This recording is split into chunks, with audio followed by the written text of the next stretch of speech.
hindi pa nadamadan sa filtration natin. Sa 0 po siya. So 147, 146 po. Ibig sabihin po nawasa po yan. Tama po. Nawasa or deep well. Pero sa mga ganyang average, may pagkakataon deep well, may pagkakataon nawasa. So ang average po na accredited sa DOH natin, pag drinking water, halos 30 below. Ang purified natin is 50. Pero pagka nag-above siya ng 50, nag 60-70 siya, halos mineral water na. Pera po yung sa Maynila, kasi Maynila ganun po mga TPS nya. Sa atin sa province mga ganun. So bali yun po, no? Yung 140, 144, nawasa po. Ito po yung dumana ng filter natin.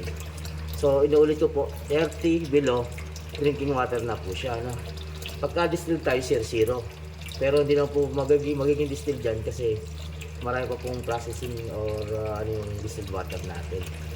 So tayo, purified lang po tayo. Ako po, 10.9.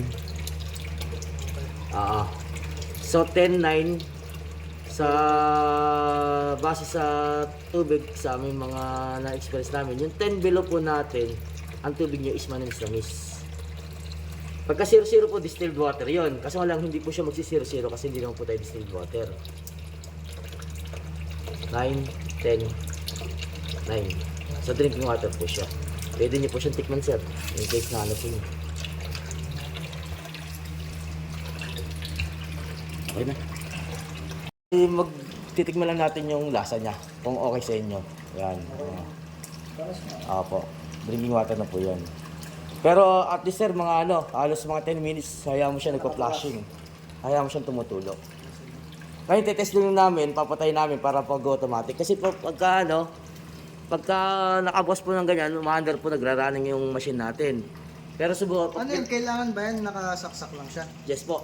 Kasi pagka hindi naman po nyo ginagamit sir, sample lang ha, papatay natin. Papapasin nyo po hinto naman yung machine natin. Oo. Di ba po? Pakibukas nga, Carlo. Hindi naman malakas sa kuryente. Hindi naman po. Yan po, hydraulic po siya. Automatic naman po siya. Charger lang din po ng cellphone. Kumbaga pang laptop, mga ganun. Ilan lang po consume niya. So ito po, pag tinatay po natin, stop po siya. So dapat po may magli-leak. So ano po natin, wala naman po siyang leak dun sa connection natin. So wala po siyang. So pagka-open po ulit ninyo, andar po siya ulit. Ayan yun sir muna mga kahit mga 10 minutes naman na. Okay po.